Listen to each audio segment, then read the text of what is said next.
Welcome to the Department of Communication Studies commencement ceremonies. To the graduating class of 2015, parents, friends, family, and distinguished guests. I'm Susan Douglas, Chair of the Department of Communication Studies, and on behalf of the faculty, welcome you to our graduation ceremonies.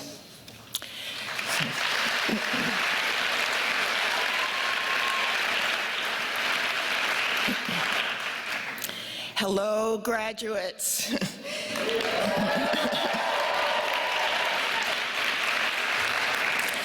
Can you believe that this moment has arrived? You've packed so much into your college years, and yet I know it must seem to have gone so quickly. I don't know if life is short, but it sure is fast. These have been, I hope, wonderful years for you, filled with hard work and stress, and yes, also joy, satisfaction, and friendship. I know I speak for everyone in the room when I say how extremely proud we are of you and all that you have accomplished during your years at Michigan. This is a great individual achievement for each of you, but it is also a major collective achievement made possible by your parents, families, friends, numerous banks and lending agencies, the multitudinous coffee shops in Ann Arbor, Rick's,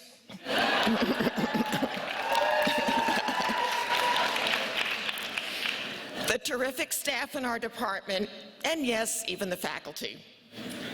So I'd like first to acknowledge the parents, guardians, and families of our graduates who have done so much to make today possible. Let's give them a well-deserved round of applause.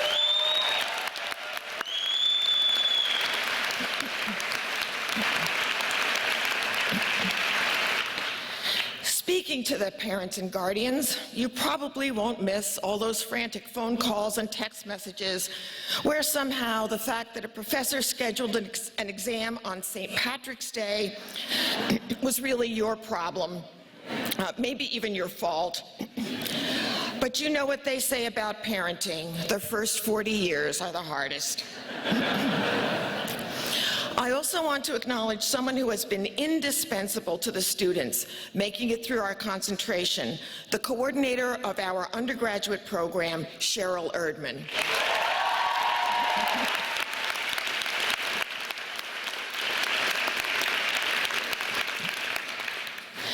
Cheryl has been so important to so many of you, providing nonstop advice, information, last-minute overrides, and constant support. And I will always say she is the best student services coordinator in the college.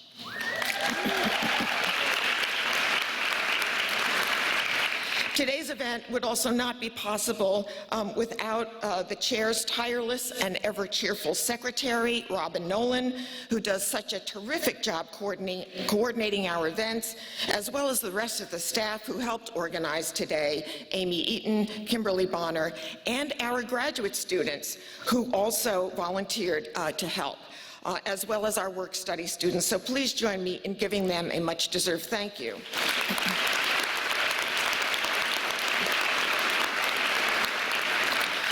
Because of their work, we have what I humbly believe is the best graduation ceremony in LS&A. I would also like to offer a shout out to the senior officers of our student organization, the Michigan Association of Communication Studies, also known as MACS. Can the officers please stand?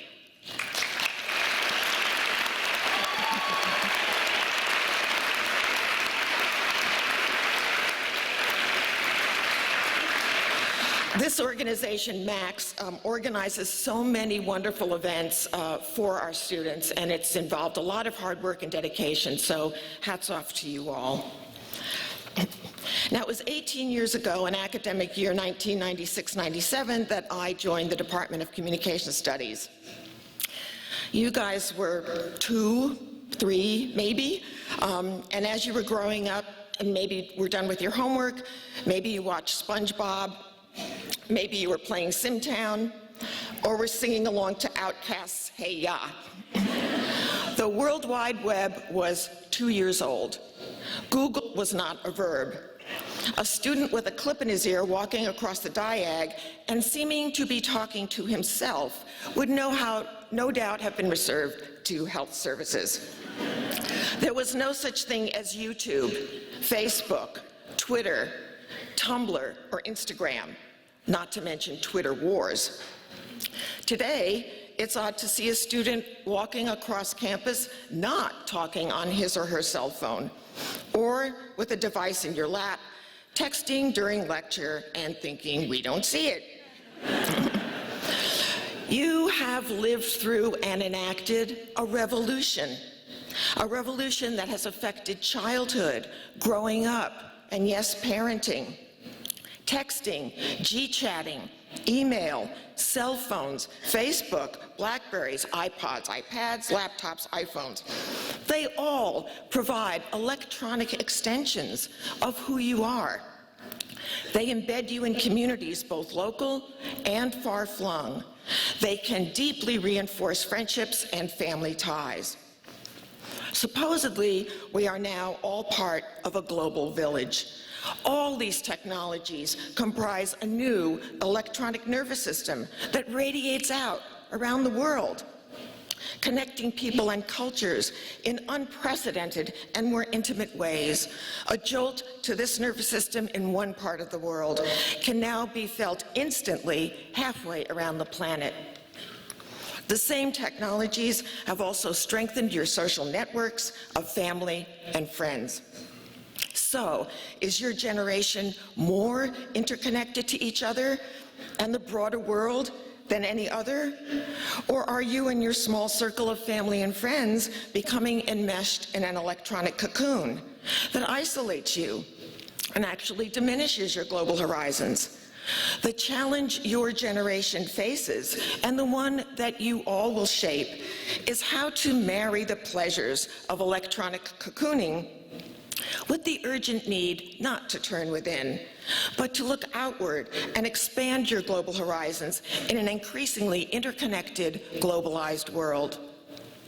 Your lives have been intertwined with ongoing, profound changes in communications technology, and it is our hope that the concentration in communications studies has prepared you to understand better and navigate this mass-mediated and increasingly digital sea in which we swim. This revolution, the profound changes in our economy since 2008, the rise of global competition, and the soaring costs of higher education have led to serious questions, even criticisms, about the value of a liberal arts degree, which you will be receiving this weekend, as opposed to a more vocationally targeted, specifically skills-oriented degree. So let me sound the defense of a liberal arts degree and a liberal arts education, and one in a bricks-and-mortar institution and not online, and why it will never betray you.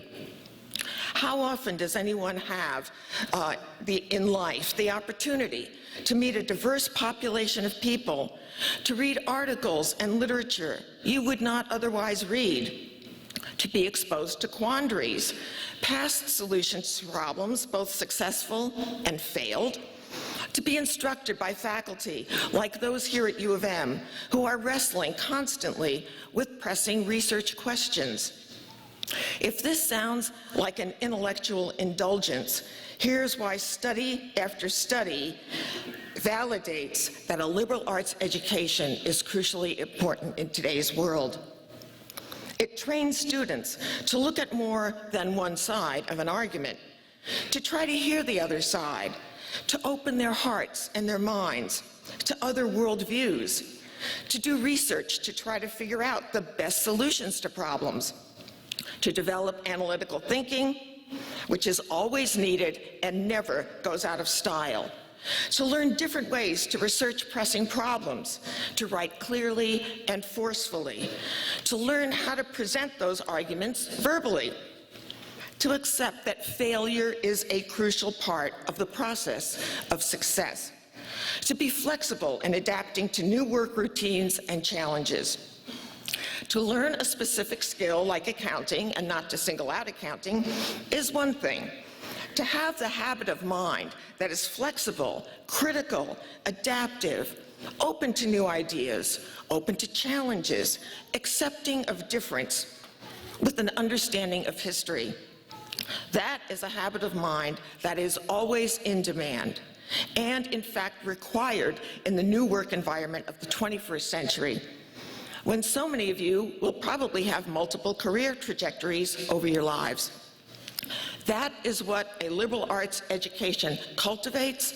That is what you have from one of the top colleges and universities in the world, and that is why you will succeed. And on top of that, then there is your understanding of the media. The media have become some of the most powerful institutions in American society and indeed the world. They are embedded in our everyday lives and are the main storytellers of our culture. And increasingly, we use them to tell our own stories. They inform and constitute how we think, what we believe, how governments are run, who we choose as our leaders, what is seen as success and failure, and what we regard as just and unjust. Our goal in the department has been simple yet ambitious: to make you look at and think about the mass media, communications technologies, and our burgeoning digital environment and the world quite differently than you did 4 years ago. You graduate today with an impressive portfolio of skills, including the ability to read critically, to do research, collect data, write clearly and persuasively, and analyze the claims made by others, skills essential to nearly every profession. You've learned to assess how the media make sense of and represent the world through the information they do and do not present, the images they circulate through our culture, the stories they tell.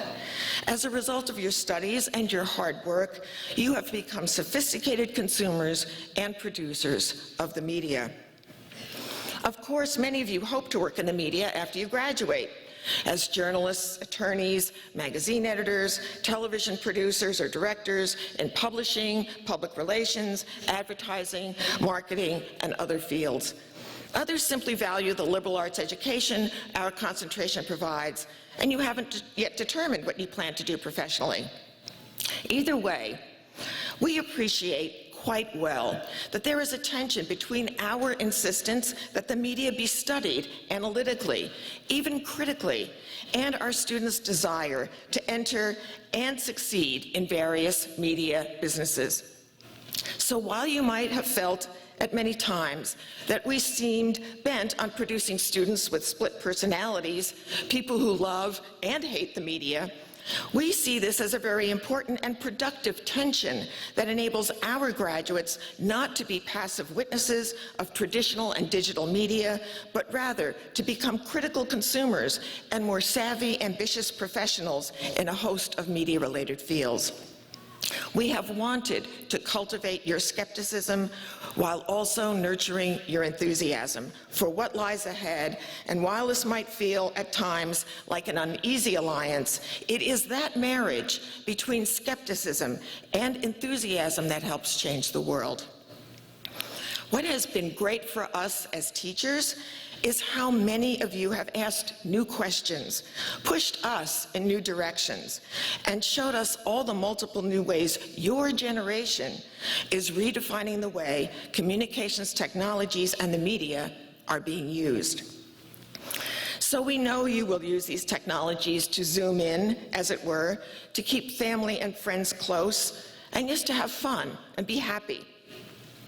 But you must also zoom them out too, because there are now too many things: disease, poverty, climate change, injustice, financial uncertainty, terrorism, that we must tackle, not just as a nation, but with compatriots around the world.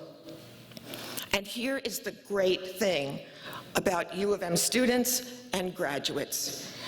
You're known for your independent streak, your persistence, your inventiveness, your smarts. And despite everything, your resilient, irrepressible optimism, your Go Blue U of M spirit. This, your optimism and your spirit, we need now more than possibly any time in our history. And you are about to become members of the largest, most dynamic, mutually supportive alumni network in the country. And I urge you to take advantage of everything that that network provides. I also know that you have forged amazing, loving friendships. And I will tell you from personal experience that there is little in life that is more sustaining and affirming than staying in touch, good touch, with old lifelong friends. So on behalf of the faculty, let me say that it has been our great pleasure to work with you over the years, and we wish you enormous luck and all of our best wishes as you forge ahead with your lives and careers. Many of us have come to know you personally and have enormous admiration and affection for you, your talents, your ambitions. And just remember, this day may be poignant and bittersweet, but when one door closes, another always opens.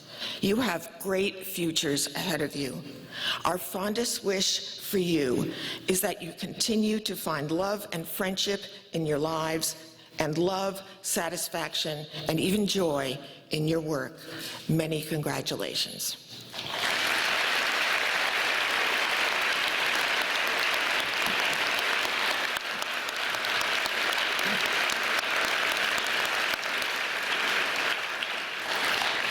It is now my pleasure to introduce Professor Rowell Huesmann, this year's honors advisor, who will present certificates to this year's honors students.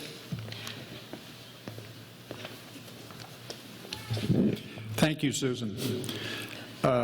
Before I go on with the presentation, I want to tell you a little bit about our honors program. But before I do that, I just want to contrast it with another program at another Big Ten institution in Columbus, Ohio.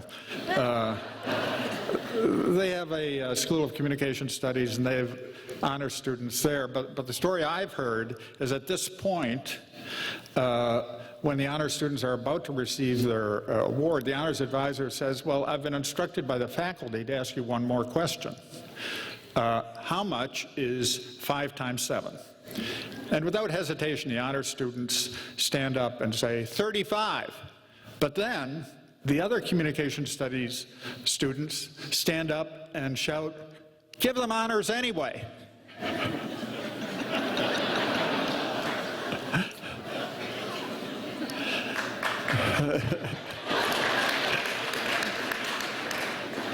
I should tell you, I'm a Michigan graduate in 1964.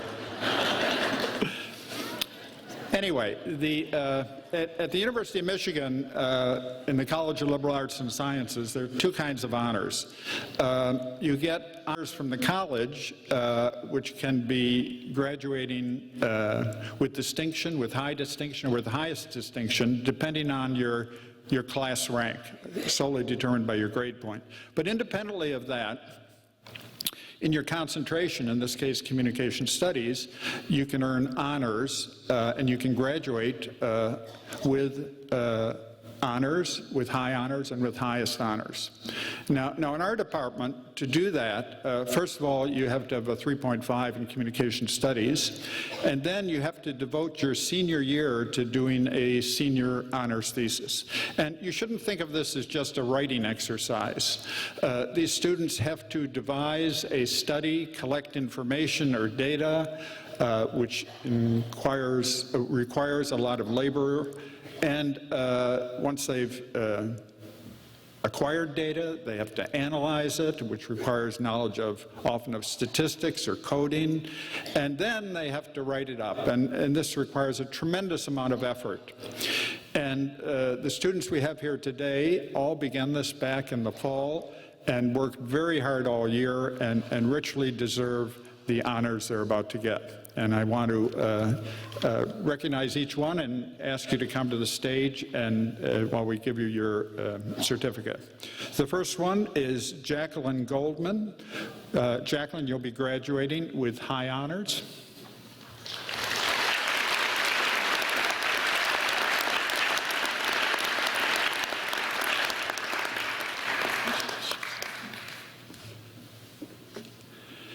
And next we have Marjorie McCurry. Marjorie, you will also be graduating with high honors.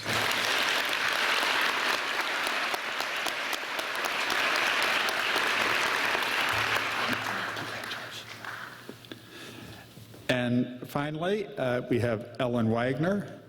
Ellen will also be graduating with high honors.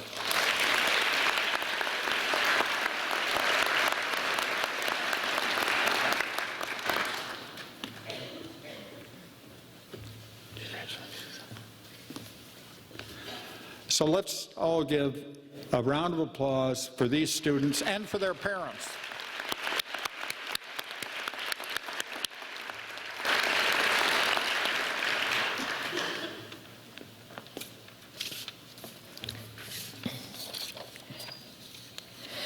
I will now be presenting the Mark Foote Distinguished Thesis Award. Established in 2003 by the family of Mark Foote, a devoted University of Michigan alumnus and longtime leader in journalism, Mark Foote served over 40 years as a national and international news correspondent for the Booth Newspaper Syndicate in Grand Rapids, Michigan, and also in Washington, D.C. This award is given to the Communication Studies undergraduate student for the most outstanding senior thesis in terms of scientific rigor and theoretical contribution. I want to say that this year, the deliberations were tough. It was a very competitive and hard year to decide because all of these theses were excellent. This year's Mark Foote Distinguished Thesis Award goes to Marjorie McCurry.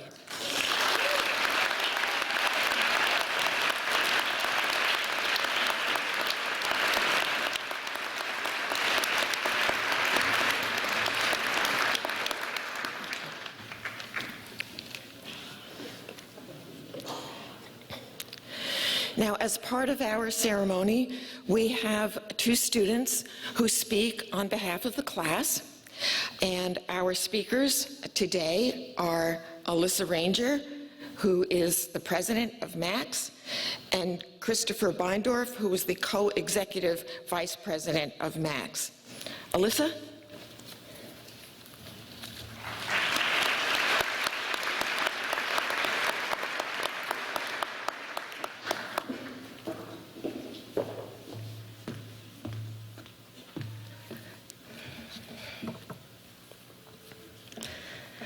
Good afternoon, distinguished faculty, families, and fellow graduates. Thank you so much for being here to share in this once-in-a-lifetime moment. I am humbled to be standing here before you as the president of the Michigan Association of Communication Studies and honored to be also representing the graduating communications class of 2015. So I have a confession. Like many of you, I have fallen in love, and I must admit, this love affair began at a very young age. If our relationship were Facebook official, it would likely be labeled complicated. I recognize that thousands of other people across the world are just as invested in our relationship, but I'm weirdly okay with that. Besides, the past 4 years have been better than ever. But our breakup is inevitable, and breakups are hard. It's hard to find the right words. Words that say goodbye and thank you, and it's been fun, and that was really hard all at the same time. Words that give the University of Michigan the credit it deserves. As communications majors, we write and write and write some more. This should be easy, but it's not always easy to confess how much you love something. It's even harder to say goodbye. How do I begin to express my love for Michigan, a university I dreamt about attending my entire life? No, really, my entire life. I wanted Michigan with my every being. I craved Michigan so badly it hurt a lot. My love for all things Michigan began at a very young age. I have 10 close family members who have graduated from the university, having received 14 degrees between them. So I think that makes me a third-generation Wolverine on both sides of my family. So we're pretty crazy, I know. Coming in, I thought I understood every aspect of what it means to be a Wolverine. I knew not to step on the M. I belted the cheers and waved my hands fanatically at football games, and my maize and blue wardrobe was already in full swing. I was living and breathing Michigan before being officially admitted, and then I was, and my life forever changed. Everyone has a different story for how they fell in love with Michigan. For me, I loved hearing my family members recount their Michigan experiences, but of course I wanted a few exceptions. Unlike my dad, I knew engineering would not get me excited to jump out of bed and go to class each day, and instead, a major in communications would. Both sets of my grandparents lived in married housing on North Campus with their small children. I opted for the dingy yet character-building dorm life of Markley. When I found myself dreading the long walk to North Quad for my 8 a.m. Friday discussions, a very real struggle as you know, I remembered that my papa even had Saturday classes during his time here. But at the same time, I'm certain some things will just never change. Endless hours studying will forever be the norm. Cheesy bread will remain the go-to late-night indulgence. Students will continue to trudge across the diag, shouldering Michigan's frigid weather. And for better or for worse, most of us have spent or will continue to spend our wild 21st birthdays at Rick's. I'm looking at you, Mom. And as we've learned from this season, tailgating on football Saturdays will be fun as ever, despite the score. This love is certainly reciprocal in nature. Michigan opened our eyes to the luxuries that only a top-ranked public university can provide. The diverse and large student body allowed for the exchange of ideas with students from literally all over the world. The arts and sciences were at our fingertips, and not to mention the accomplished faculty fostered an engaging environment of constant exposure to new and interesting ideas. I had wanted all this and more. I had wanted a broad-based liberal arts education that would be a solid foundation for future study. In short, I wanted Michigan, the leaders and best, and the communications department has given us nothing short of the best. After meeting with Cheryl during my senior year of high school, yes, I like to plan ahead, it became clear that my place at this large and wonderful university was going to be through communications. In the fall of my freshman year, I joined the Michigan Association of Communication Studies, commonly called MACS. It is an accomplished student organization committed to furthering the professional development of students. I immersed myself in this community, a personal and professional journey from day one. I attended any and all recruiting events I could, and with great pride, I watched as other MACS members realized their career goals could become reality. Not only did MACS lead me to some of my friends, but also my full-time job. I am so grateful that this great organization exists at Michigan. I would like to give a special thank you to the professors who stretched us as critical thinkers and helped us realize what we are truly capable of. To Professor Douglas, who have served as a phenomenal chair of the Comm Department for 11 years. Your overwhelming dedication has helped shape this strong program into what it is today. To my fellow students from class, and bonding over late nights on assignments and papers and projects, you name it. To Cheryl, for your deeply rooted interest in me and lifelong friendship. And of course, the MACS Executive Board. Thank you for helping MACS have one of its most successful years yet. A sincere thank you to my grandparents. You have shaped what Michigan means to me, thanks to the legacy you started. And of course, I'm immensely grateful for my selfless, loving, and supportive parents for providing me with the best 4 years of my life. Thank you for teaching me to laugh without fear of the future, and remember that each and every day is a beautiful day to be alive. And to the soon-to-be graduates, like many of you, I love this campus, this city, and this community deeply. It is a very real feeling. But I think the hard truth that I've been struggling with for weeks now is it's possible for us to love other places too. With new places come new relationships, new memories, and new opportunities for growth. That's exciting, right? And while moving on may hurt a little bit, Michigan will always be here for us. So I'll definitely be putting on my brave face. I also know that the next few days are my time to get excited and to mourn. To mourn saying goodbye to good friends in a place that's taught me more than I ever thought possible about love and life. But I also know, and of this I'm sure, that when you love something, you're supposed to let it go. When you reflect on your times at Michigan, I hope you say that was even harder and more beautiful than I ever could have anticipated, but I did it all. I went all in, and I'm so, so glad I did. So mourn, say goodbye, but know that the people you love are sending you out on your way because they love you that much. Know that your time here wasn't for 1 second a waste. You made an impact. Just look at the imprint you made on so many people's lives. Don't be worried about people forgetting you. You chose to live. That's the best part. You weren't afraid to let people in. You weren't afraid to truly live life. You weren't afraid to challenge yourself, make mistakes, but also have fun. Don't you be worried for 1 second that this place or the people are going to forget you. They won't, I promise. Your imprint is forever etched all over this campus, and I'm sure you share this feeling with me. I will forever love this place. Thank you.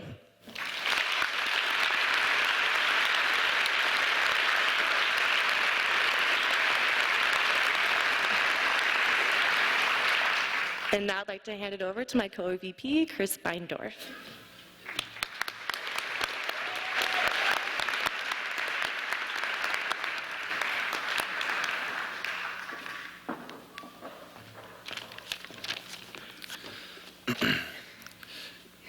Hello.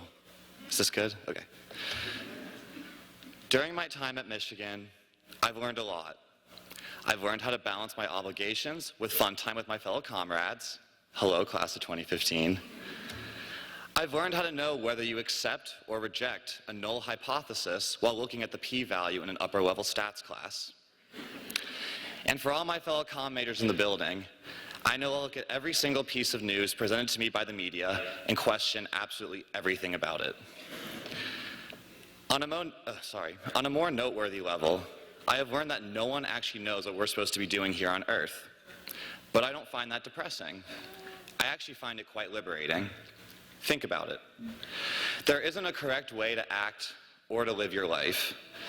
Everyone's just trying to find their own way in the world and be happy while doing so. There's not much more to it, and I personally enjoy that simplicity. That leads me into what I want the class of 2015 to be thinking about on this day, and that is finding inspiration in what sometimes can feel like a meaningless world, because I genuinely believe that life is not meaningless in the slightest. Rather, you create your own meaning, choosing what you value and what you cherish. It can be anything and everything, and who is anyone else in this world to judge you for that?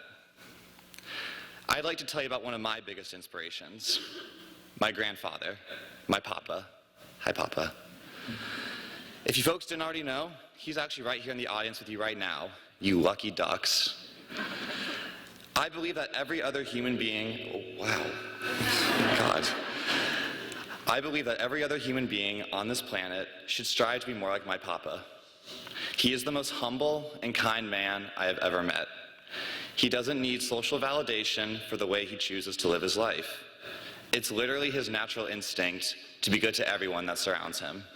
In fact, he's happier when he's performing acts of selflessness as opposed to acts of selfishness.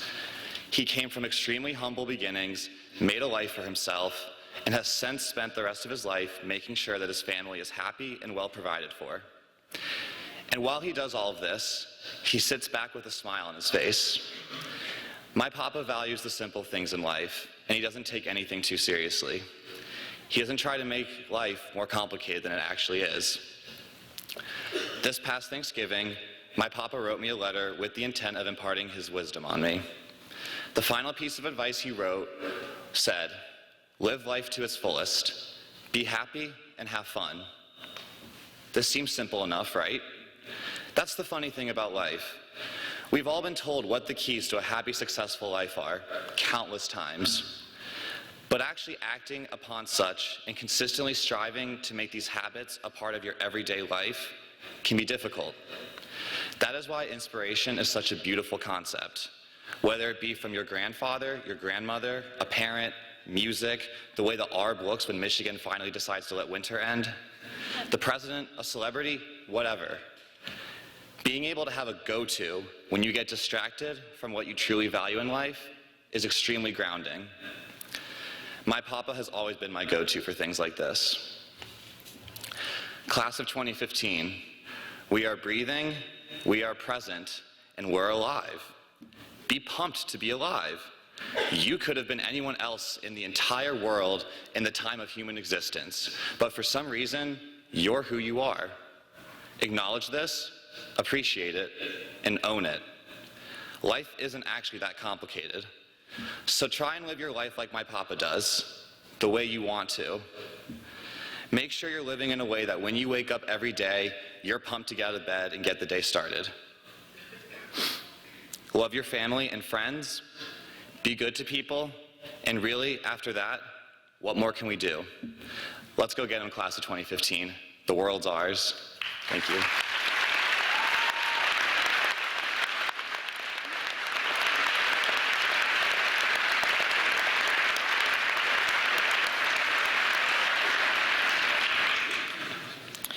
It is now my great pleasure to introduce our keynote speaker, Jon Hein. Jon is one of ours. He graduated with a BA in Communications and History from the University of Michigan in 1989. Jon is a producer on The Howard Stern Show at Sirius XM Radio, where he has hosted a variety of programs, including the wrap-up show for the past decade. Jon first came on the scene when he coined the term "jump the shark" and created the website Jump the Shark in 1997. He has appeared on numerous television and radio programs, been profiled in popular magazines and newspapers, and authored 2 best-selling books.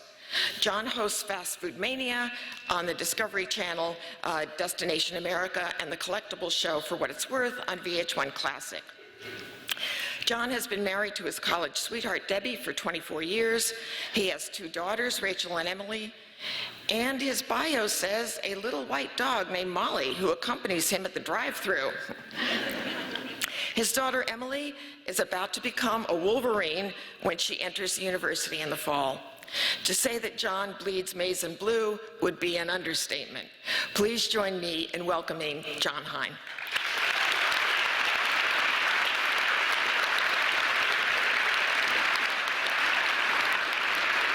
Thank you very much. I'll show you pictures of the dog on my phone later after I'm done. Thank you, Professor Douglas, for inviting me to speak at the commencement of the Department of Communication Studies, class of 2015. It's a special honor to be here with Professor Douglas stepping down as chair of the department after a decade of such effective leadership and a much better record of success than Brady Hoke had. Let's hear it for Susan and all that she has accomplished during her tenure.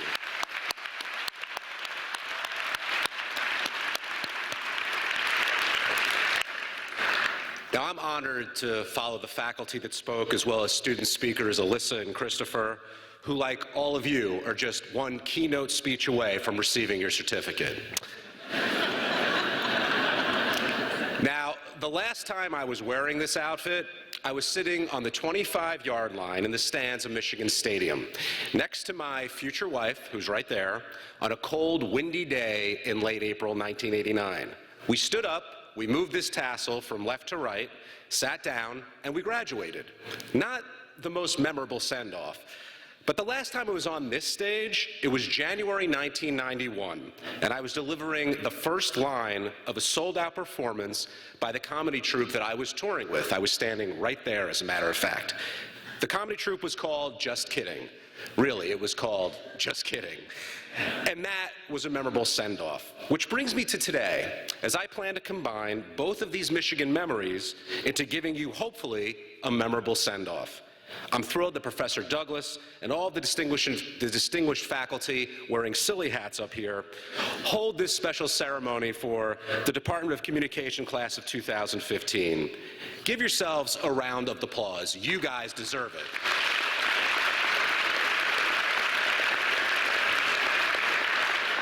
That is such a great way to suck up to a crowd. Bands do it all the time when they open the show with, "Hello, insert name of the city that we're here in tonight," and everybody claps and cheers. Or I could have shouted, "Go Blue," or Harbaugh, or anything derogatory about a certain school in Columbus, Ohio. You know, truth be told, I originally planned not to use an O, H, I, or another O in my entire speech, but it would have been really, really short. And Michigan students actually possess the ability to use the entire alphabet.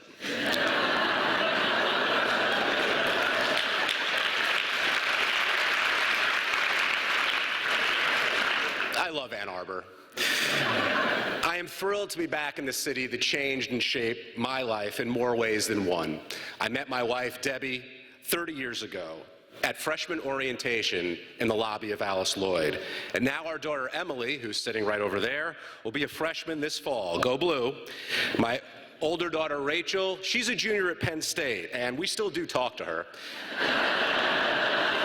But that's only because she didn't go to East Lansing or Columbus. I I experienced so many magical moments here in Ann Arbor. The genesis for a website I created and later sold to TV Guide happened at 807 South Division back in 1987. I drove by that house on the way over here, and shockingly, it has not changed one bit since 1987. And the beautiful Michigan Theater. I saw Stop Making Sense for the first time on a screen behind me and still marvel at David Byrne's suit. I saw Midnight Run for the first time and randomly shout out lines from that classic comedy. That's when Robert De Niro was really, really funny. And I performed right here on this stage in 1991 in front of a satisfied full house, and I hope to have the same luck today. When I graduated, I could not leave this place. The comedy troupe I mentioned, well, we were headquartered in the Mulberry Row apartments right on the Ipsy border, and I got to spend some class-free quality time in Ann Arbor. I highly recommend this option. Sorry, Mom and Dad, but it's fantastic. And I'm telling you all this not just to justify while I'm standing up here, but to illustrate what Ann Arbor means to me and what it's going to mean to you. Today is the culmination of 4 years of hard work and, unfortunately, crappy football teams for most of you.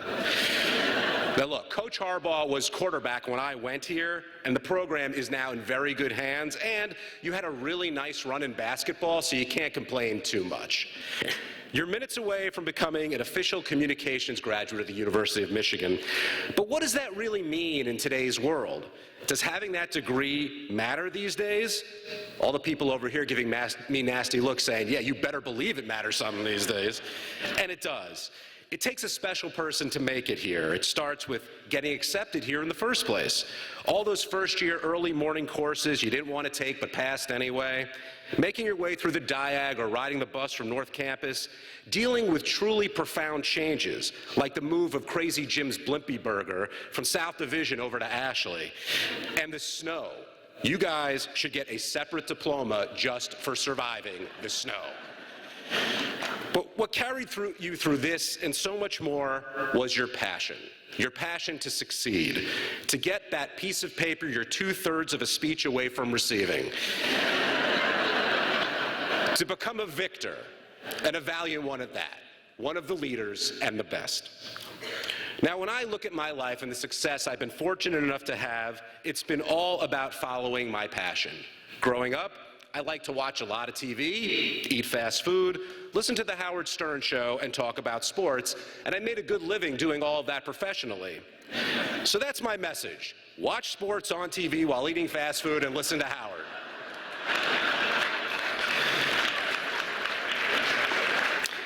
Not exactly the cap and gown inspiration you were looking for, right, Mom and Dad? I'm half joking when I say this, though. You want a career in communications, and now is the time to follow your dreams. Look, I toured the country living out of a van for a year after I graduated, and everything turned out just fine.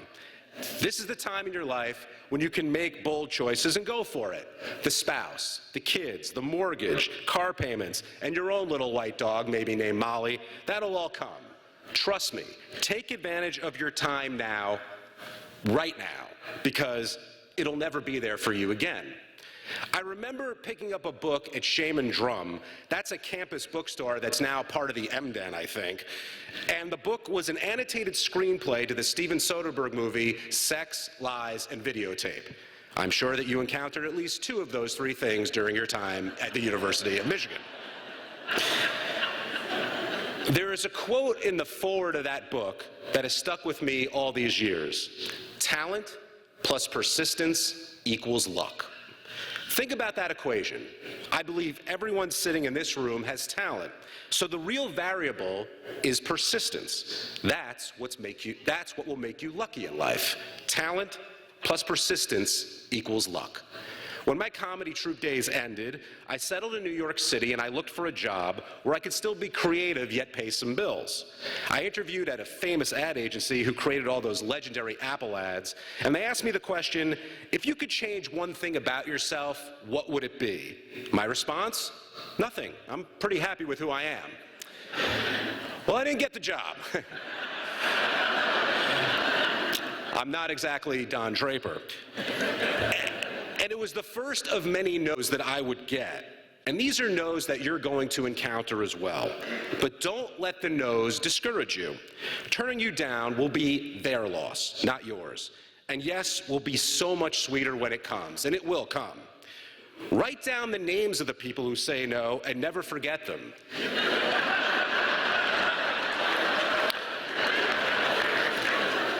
Think of Arya in Game of Thrones. Cersei, Joffrey, the Hound. You'll cross paths later in life, and they'll get to see what they missed out on. And I'm not recommending you take a sword to them. This isn't Westeros, after all. Your yes will come, and my yes finally did come in the advertising world. I was hired as a media buyer for a different ad agency. The person who hired me, take a guess where he went to college. That's right, the University of Michigan. This was not the job I wanted. I wanted to write clever copy and craft a brilliant campaign. But that's not the way it works in the real world. You have to pay your dues. And the harder you work at paying these dues, the more you'll get noticed and wanted. While I was at the agency, I reached out to TV production companies and performed in a comedy troupe in New York City on nights and weekends. I wouldn't let my creative passion die. My day job paid the bills. My night work fueled my dreams. After 2 years at the agency, I responded to a New York Times ad looking for a PR marketing manager at a, quote, irreverent test prep co. I sent an irreverent response to the irreverent test prep company, and the Princeton Review brought me in and hired me. Now, test prep is not what I went to Michigan for. And it didn't bring back fond memories of struggling to get the standardized test scores you need to get into this place, but I was surrounded by young, very bright, fun-loving, determined people, and I absolutely loved it. Lesson learned: always try to surround yourself with people who are smarter, funnier, and just as passionate as you are. It raises your game. At Princeton Review, I wrote a How Smart Are You quiz for Esquire magazine, and that led to a meeting with Oprah Winfrey. Now, she wanted to give the quiz to her live studio audience, so I stayed at the luxurious Omni Hotel where all guests of the Oprah Winfrey Show stay. That was for Mom and Dad. I'm dating myself a little bit. And the taping went so-so, with one person in the crowd just yelling out the correct answers and the crowd just agreeing. So afterwards, I was escorted over to Oprah, who said, "Hey, Jon, I'm really sorry those people yelled out those answers. The quiz was great." And just like that, I was talking to Oprah Winfrey. Another lesson learned: whether it's Oprah Winfrey or Howard Stern, treat anyone you meet like they're a regular person. They respect that, and they'll treat you the same way. After all, we're all just people, although some might have a few more bucks and television exposure than others do. A few years and 2 kids later, I left the world of test prep to start my own computer training co, and I needed to teach people how to create a website. So I hearkened back to my Michigan days and thought about extending a conversation I had with my close college friends when different TV shows started to go downhill, or as we called it, jump the shark. This conversation happened with my college buddies a decade ago, and now it was going to change my life forever. That's another lesson. Don't lose touch with your college friends and forget about these times. You never know how it will help you later in life. I built the site jumptheshark.com, and it became the thing to check out on the web. It wasn't my day job. It was my passion. I happily updated that site every night for 10 years of my life. Jump the Shark led to press interviews, writing 2 books, creating 2 television pilots, and appearing on many radio and television programs, including The Howard Stern Show. Jump the Shark was never my day job. It was my creative outlet. You might end up at a job that isn't what you dreamed of, and you need to pay your bills, but it's critical to maintain that creative outlet. Never let it go. In 2006, I accepted an offer to become a radio host at Sirius XM on the Howard Stern channels. It took over 20 years, but my day job was finally my passion, and I never stopped following it. Talent plus persistence finally equaled luck. Now, the question I get the most is, what's Howard really like? He's one of the smartest and most talented people I've ever met. He taught me to focus on good ideas, not the people they come from, to always have the audience in mind and to respect their intelligence. Whether he's interviewing Madonna or a whackpacker, Howard treats them with the same respect. I learned not just radio, but the ins and outs of entertainment from the best in the business. Surround yourself with better people than you, and in turn, you will get better. For almost a decade, I've been waking up at 4 in the morning to help make people laugh. Through this exposure, I was chosen to host Fast Food Mania, a TV show that chronicled the history of fast food, and for what it's worth, a show that profiled memorabilia collectors around the country. When hosting Fast Food Mania, I got to travel to Corbin, Kentucky, and witness the birthplace of Kentucky Fried Chicken. I went to Winston-Salem, North Carolina, and sampled the original Krispy Kreme. And at Dairy Queen headquarters in Edina, Minnesota, I made my very own Oreo Blizzard. I tell you this not to make you hungry, although you're sitting there and probably can't wait to get something to eat right now, but to illustrate where your passion and dreams can take you. I didn't think the Discovery Channel would actually pay me to teach people that if there are 4 or more cars at the drive-thru, it's quicker to park and go inside. But they did. And by the way, that's really valuable information I just gave you. Talent plus persistence equaled luck, and an extra 20 pounds. On For What It's Worth, I traveled to Third Man Records in Nashville and spent a day talking vinyl with Jack White. I browsed Amoeba Records in LA and evaluated what an original Walking Dead comic page would be worth. Concerts I saw at the Hill Auditorium and listening to music with my buddies just a few blocks away from here on John Street led to those fantastic moments. Now, you might have missed these TV shows I'm talking about because you didn't scroll high enough on your cable channels. And I mention them not to brag about my Emmy caliber hosting ability, but how these are yet another example of passion pulling through. Recently, I've graduated from playing Stratomatic in my room as a kid and attending countless baseball games to appear on the MLB channel and ESPN as a talking head. This is the only way you will ever see me on those channels in a professional capacity. As a freshman, I was on the intramural softball team with a bunch of football players I lived with in South Quad, and that is the closest I've ever come to becoming a pro ball player. That spring, I went down to Bell Field to walk on to the school's baseball team. I took one look, and I realized I was way out of my league. I recognized my limitations, but I didn't let it damper my passion or enthusiasm. You need to be self-aware, but don't let your limitations hold you back. Build upon your strengths. Over the next few years, you'll encounter similar predicaments as my sojourn to Bell Field, and you'll probably reach the same conclusions, but don't let that get in your way. No one's career path goes A, B, C. The shortest distance between 2 points is a straight line, but there are so many obstacles on that line, we end up veering all over the place. But that's okay. Adjust accordingly and use every advantage that you have. We all need all the help we can get. One of your largest advantages is surrounding you right now. I'm not talking about your generous family and friends. I'm talking about being a University of Michigan graduate. As American Express used to say, membership has its privileges. It's part of why you guys came here, right? There are a lot of alumni out there who yearn to spend 4 more years in Ann Arbor. We help keep the Emden and Moe's in business, after all. And we all help our own. Those 2 words, go blue, they're as powerful as a family friend or a glowing recommendation in the rough and tumble real world.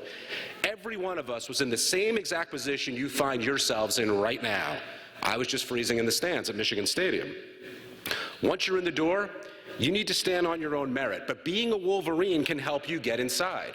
Reach out to any Michigan grad who at the very least you'll end up with some worthwhile conversation and probably a connection or two. You never know. When I looked for that first advertising job, it was my Michigan degree that ultimately got me the nod. Now, I know how intimidating of a weekend this is for you all. You feel like a chapter of your life is closing, and let's face it, it is. Zingerman's becomes a memory instead of a meal.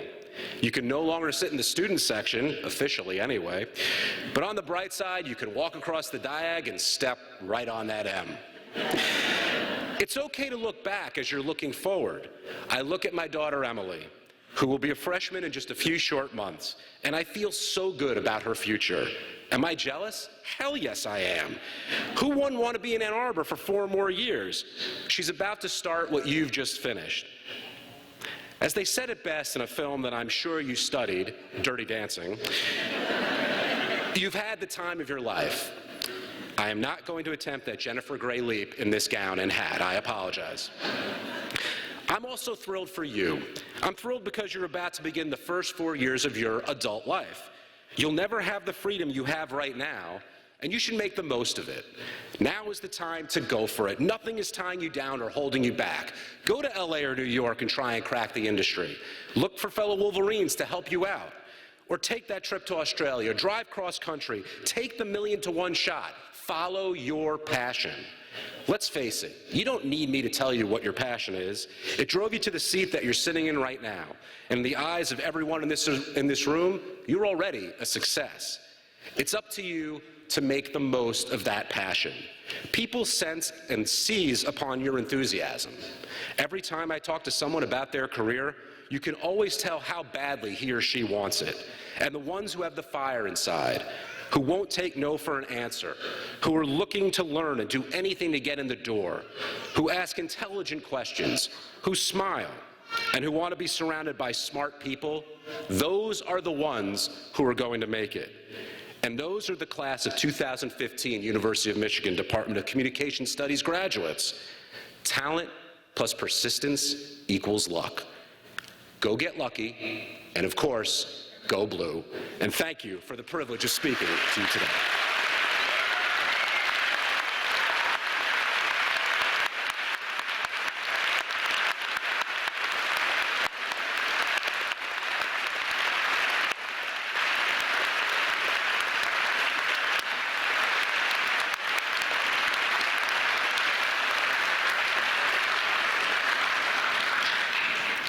Thank you, Jon, for that fantastic speech.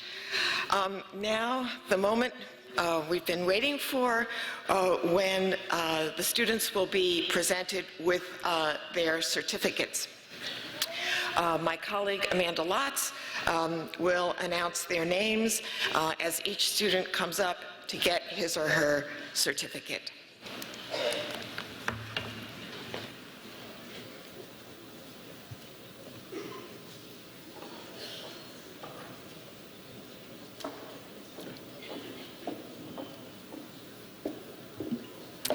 Alissa Anna Ranger.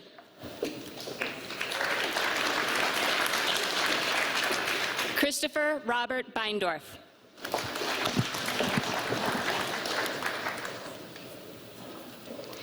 Jacquelyn Pearl Goldman.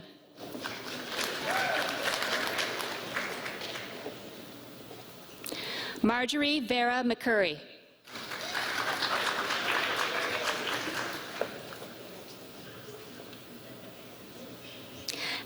Sarah Wagner.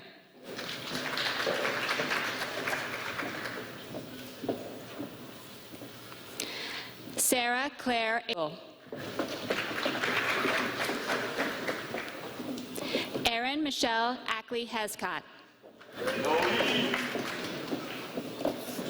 Olivia J. Adams. Arlie Kaylin Banner. Brooke Allison Barker.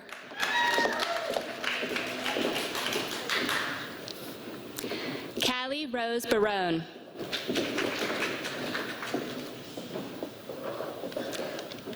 Samantha Morgan Bussist. Amanda Charlie Beck. Patrick Gary Beeger. Claire Margaret Berger. Sarah Malka Berlin.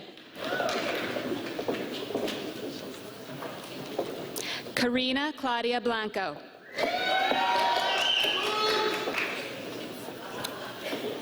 Jennifer Lauren Bach.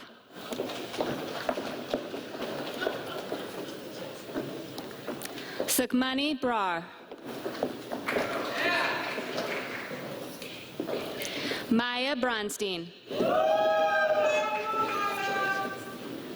Robin Rebecca Bryan.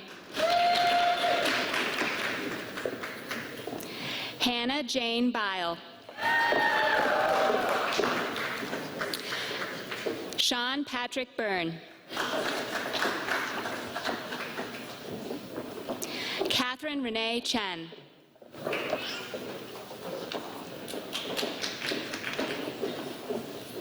John Chen. Yi Hong Chen.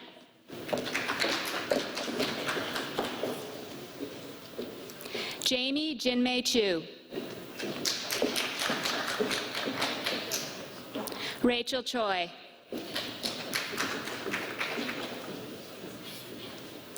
Britta Caroline Christensen. Elizabeth Churgeon.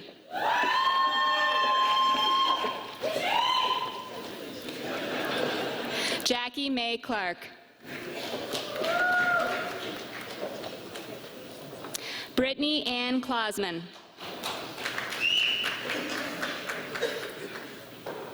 Michael Vincent Janko.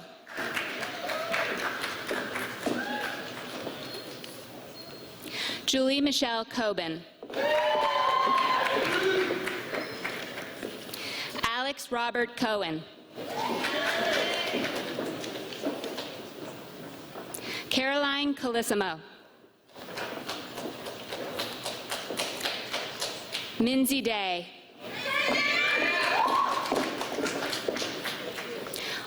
Austin Chandler Davis.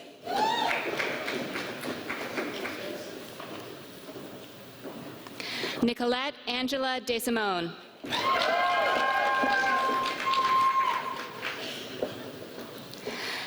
Natalie K. DeLave.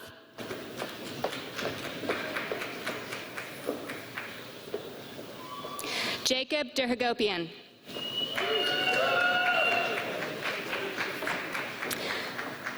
Amanda Josephine Demare.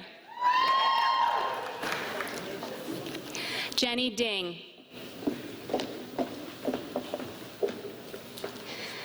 Caroline Elizabeth DeStefano. Karen Doe.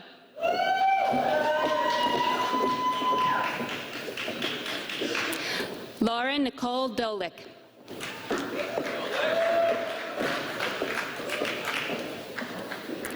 Madeline Caroline Dunn.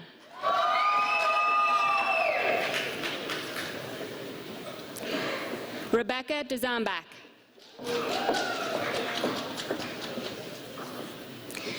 Isabel Austin Emmons.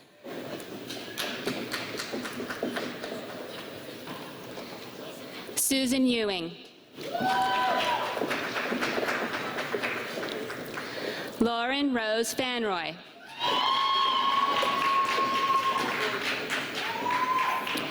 Jenna Rose Fass. Alexandra Shayna Fine.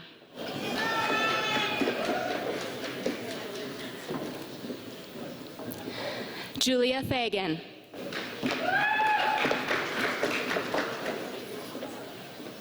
Louise Marie Fletke.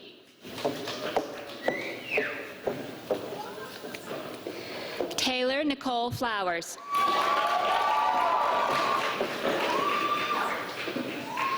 Nicole Leah Flyer.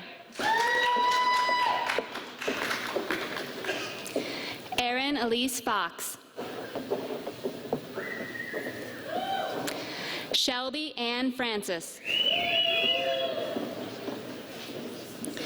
Savannah Ray Freed. Casey Wyatt Friss. Lacey Elizabeth Gardner. Gregory Albert Garno. Molly Marie Galinsky. Maxime Alix Gilles. Tui Glasgow Rademacher. Jamie Ann Goddard. Sammy Gordon. Elizabeth Rose Gorson.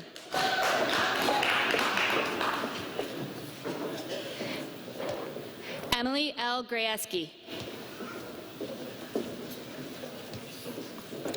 Jillian Lee Gray. Sophie Alexandra Greenspan. Kimber Gray Geidebeck. Thomas Joseph Halling II. Catherine Wilcox Hathaway. Anna Celia Hauser.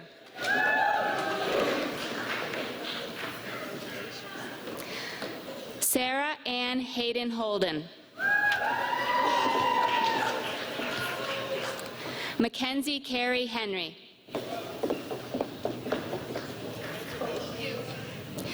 Andrea Lee Himmelrich. Kelsey Ann Horn. Gabrielle Diane Hunt. Mary Kathleen Hunt.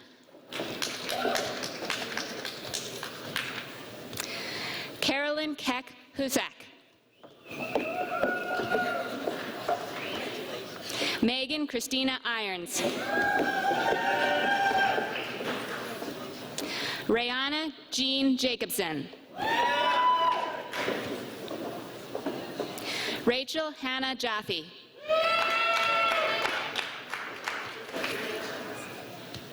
Lauren Ann Jabara.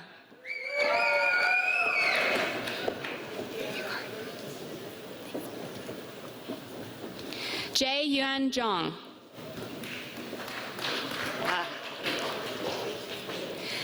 Gibson Waterman Johns.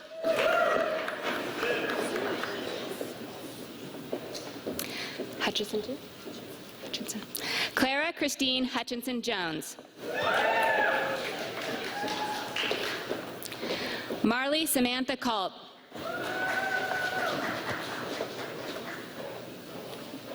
Brittany Margot Kaplan. Maura Catherine King.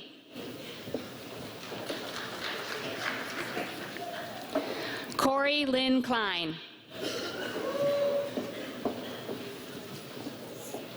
Jamie Coopersmith.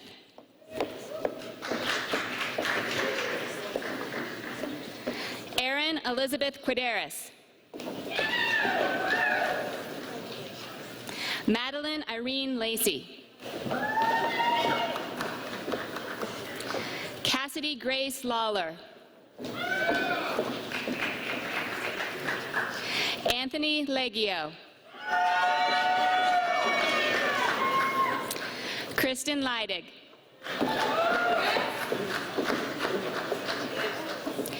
Emily Page Lisner. Jessica Brooke Loria. Lauren Mackenzie Lucas. Michael David Maas. Shannon Ashley Maloney. Lauren Eileen McCarthy.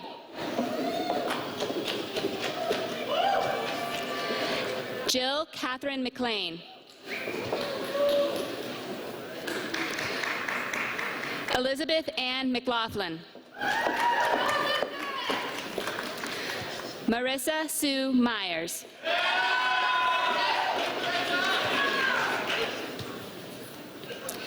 Adrian Meyer, Jr. Erica Jane Miller. Jacquelyn Renee Miller.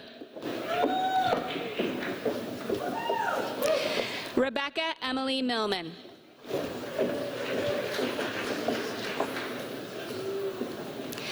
Jacquelyn Elizabeth Mitchell.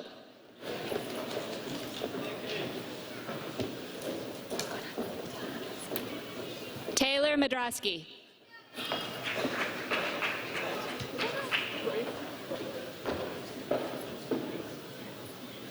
Jennifer Morrison.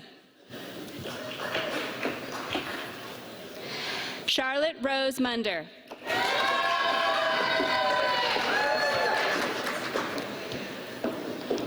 Amanda Nana Yakara.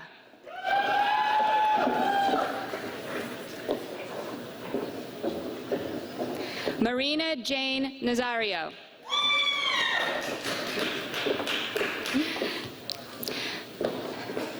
Rachel Jane King Neparent.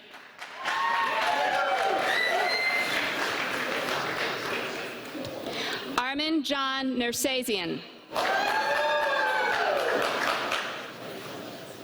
Maggie Basford Norton. Rosie Nunez.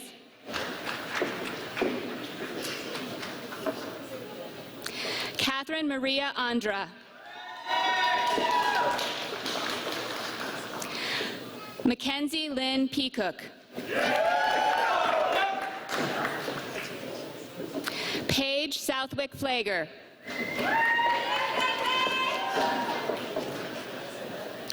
Amanda Elizabeth Pickard. Catherine Marie Plumhoff.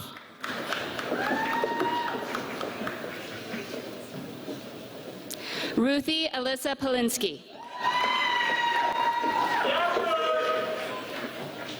Lindsay Alice Popick. Catherine Jane Perchlick.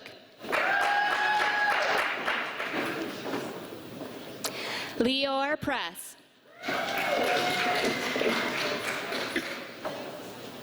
Grace Catherine Prasnewski. Georgia Ann Pyle. Brendan Noah Rand. Daniel Aaron Rich.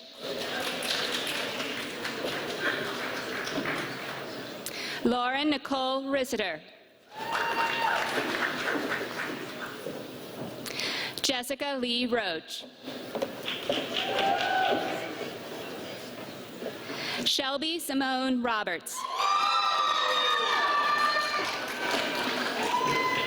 Danielle Catherine Robinson. Skylar Matthew Robinson.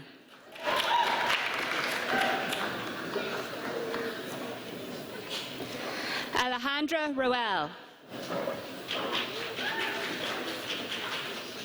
Samantha Ray Rowley.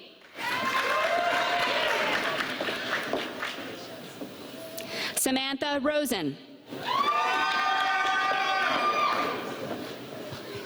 Avery Roth.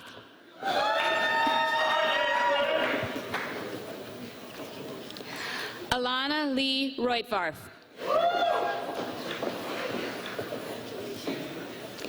Sarah Elizabeth Ryback. Annie Lee Sabo. Haley K. Sanford. Marty Fallon Satnick. Sarah Marie Scheinholz. Emily Elizabeth Schell.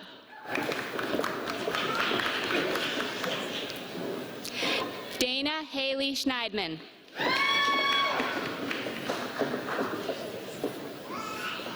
Kelly Mackenzie Schultz.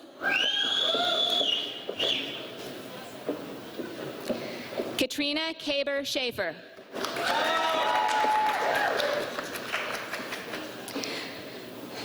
Stephen Ryan Shapiro.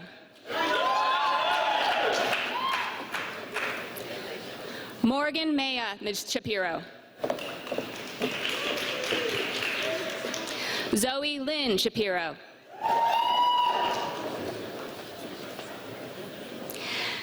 Elena Stacy Schmerling.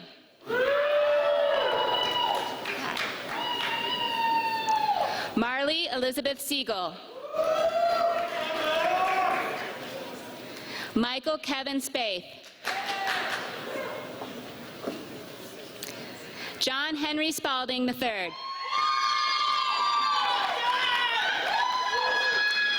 Kelsey Alexandra Stern.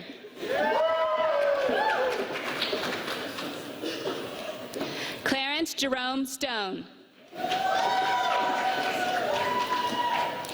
Jennifer Blake Stone. Sarah Rose Strickberger. Judith Sue.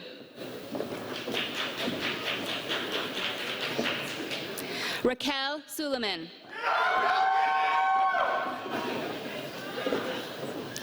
Yuning Sun.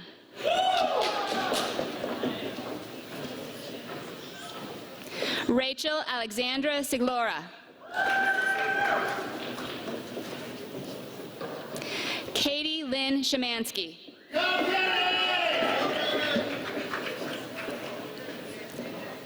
Alessa Tanjung.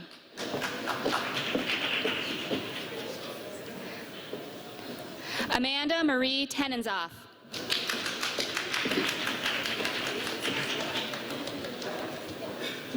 Rachel Thorpe. Christopher Tran. Rachel Marie Truba.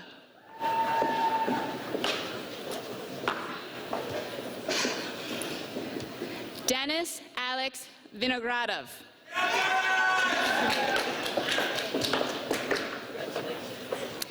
Melissa Catherine Vish.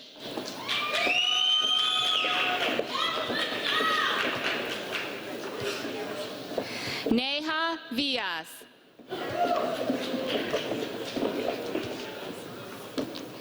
Christina Marie Wade.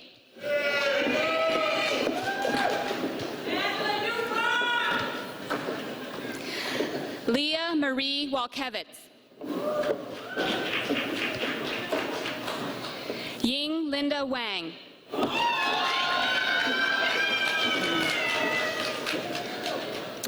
Ariel Ruth Weingast.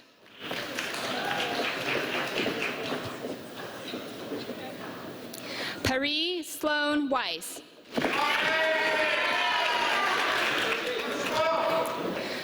Julie Nicole Winham.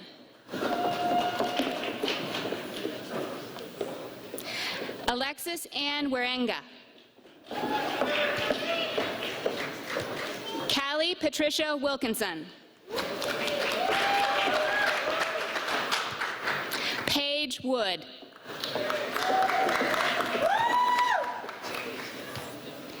Tangela Jewel Woodley.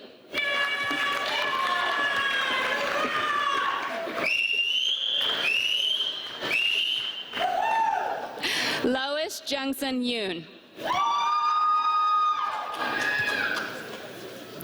Madeline Elise Young. Sarah Yufa.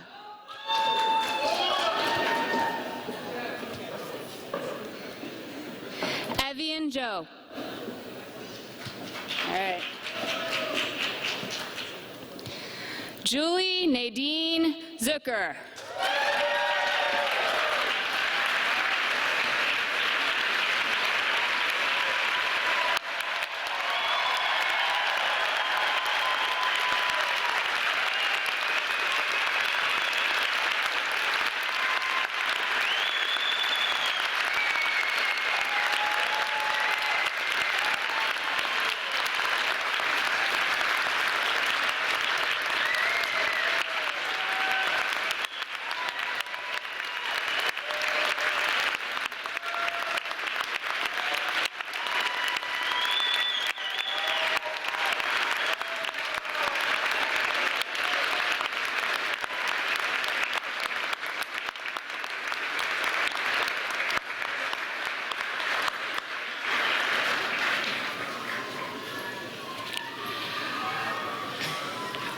Well, kudos to you all. And I I also want to do a big shout out to all of the awesome mortarboard decorations. They're fantastic. Well, thank you so much for attending our 2015 commencement exercises. And finally, forever and always, go blue.